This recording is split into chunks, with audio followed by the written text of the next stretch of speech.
El Imperio Persa, una de las civilizaciones más poderosas, organizadas y fascinantes de la historia. Un vasto dominio que se extendía desde las montañas del Cáucaso hasta las arenas del desierto egipcio y desde las costas del Mediterráneo hasta los valles del Indo. Su grandeza fue tal que incluso los griegos, sus eternos enemigos, lo consideraban un símbolo de riqueza, cultura y poder absoluto. Pero como todo imperio que alcanza la cima, su caída fue inevitable. Hoy exploraremos el nacimiento, el auge y el colapso del primer gran imperio mundial, el Imperio Persa. Hace más de 2500 años, la meseta iraní estaba habitada por tribus nómadas dedicadas a la ganadería. Entre ellas destacaban los persas, un pueblo de pastores que, sin saberlo, estaban a punto de cambiar la historia del mundo antiguo. En esta región surgió Ciro II, conocido como Ciro el Grande, un líder visionario que unió a las tribus bajo su mando y comenzó una expansión sin precedentes. En apenas unas décadas, conquistó Media, Lidia y Babilonia, integrando a todos sus pueblos bajo un mismo estandarte. Pero Ciro no era un conquistador común. A diferencia de otros reyes de su tiempo, respetó las costumbres y religiones de los pueblos que dominaba. Permitió que los judíos regresaran a Jerusalén tras el exilio babilónico, ganándose una fama de líder justo y sabio. Así nació el Imperio Aqueménida, la primera superpotencia mundial. El imperio que Ciro fundó no solo era vasto, sino extraordinariamente eficiente.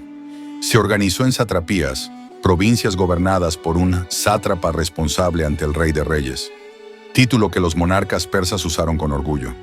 Esta estructura permitía un control eficaz sobre millones de súbditos de distintas lenguas, religiones y culturas. El persa antiguo era la lengua del poder, pero el aramaico se convirtió en la lengua oficial de la administración, facilitando la comunicación desde el Mediterráneo hasta Asia Central.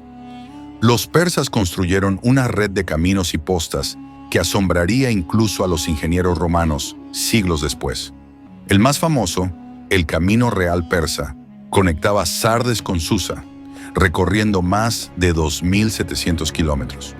Por él viajaban mensajeros del rey, asegurando que las órdenes imperiales se cumplieran en tiempo récord. Tras la muerte de Ciro y de su hijo Cambises, el trono pasó a Darío I, conocido como Darío el Grande. Su reinado fue el punto culminante del poder persa. Bajo su mando, el imperio alcanzó su máxima extensión, desde la India hasta el mar Egeo, desde el Cáucaso hasta Egipto y Libia. Darío impulsó una moneda única, el dárico, y un sistema de pesos y medidas estandarizado que fomentó el comercio y la estabilidad económica. También mandó construir monumentos colosales, como Persépolis, símbolo de la gloria y el orgullo persa. Su reinado representó el orden, la prosperidad y la expansión, pero su ambición lo llevó a un enfrentamiento que marcaría el inicio del declive persa, las guerras contra Grecia.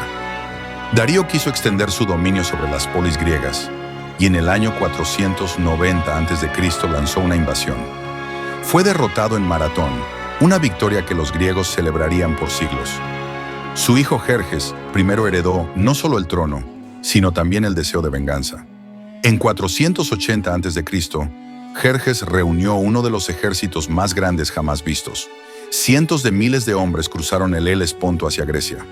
La historia inmortalizó aquel enfrentamiento en Termópilas, donde 300 espartanos y unos pocos aliados resistieron heroicamente antes de caer. Aunque Jerjes saqueó Atenas, fue finalmente derrotado en Salamina. El orgullo persa había sufrido un golpe del que nunca se recuperaría por completo.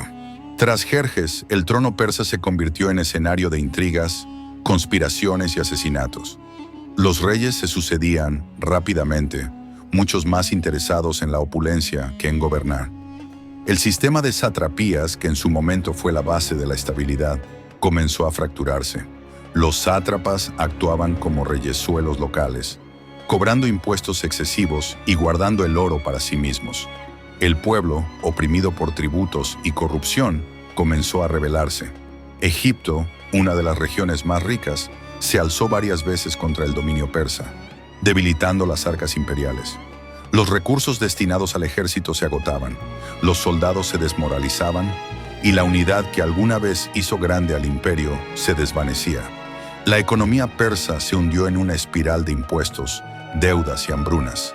Los reyes acumulaban riquezas inmensas mientras el pueblo sufría. La circulación del oro y la plata disminuyó, paralizando el comercio. La producción agrícola cayó, las rutas comerciales se volvieron peligrosas y el ejército, antaño invencible, comenzó a perder disciplina. Sin líderes fuertes ni recursos suficientes, las defensas del imperio se deterioraron. Los enemigos internos y externos olfateaban la debilidad. La llama del imperio persa empezaba a extinguirse. Mientras Persia se desmoronaba, al oeste surgía una nueva potencia, Macedonia. Bajo Filipo II y luego bajo su hijo Alejandro, el mundo griego se unió con un propósito: vengar las antiguas invasiones persas. En el 334 a.C., Alejandro el Magno cruzó el Helesponto y puso pie en Asia Menor. Los persas, confiados y divididos, subestimaron al joven rey. La primera gran batalla fue en Gránico, donde Alejandro aplastó a las fuerzas persas. Después, en Iso, derrotó al propio rey Darío III, quien huyó dejando atrás su familia y su tesoro. Mientras Alejandro avanzaba, las ciudades se rendían una tras otra. Cuando llegó a Egipto, fue recibido como un libertador. Allí fundó una nueva ciudad, Alejandría, destinada a convertirse en uno de los mayores centros culturales del mundo antiguo. Darío intentó negociar la paz, ofreciendo la mitad del imperio. Alejandro, convencido de su destino divino, rechazó la oferta, asegurando que toda Asia le pertenecía por voluntad de los dioses. En el año 331 a.C., ambos ejércitos se enfrentaron en la batalla de Gaugamela.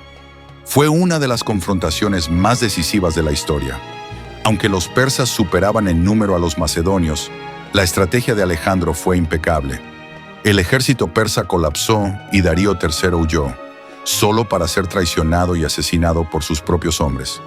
Con su muerte, el imperio aqueménida llegó a su fin. Alejandro entró triunfante en Persépolis, la joya de Persia, y según algunas fuentes, la ciudad fue incendiada, simbolizando el fin de una era. Aunque el imperio desapareció, su influencia perduró.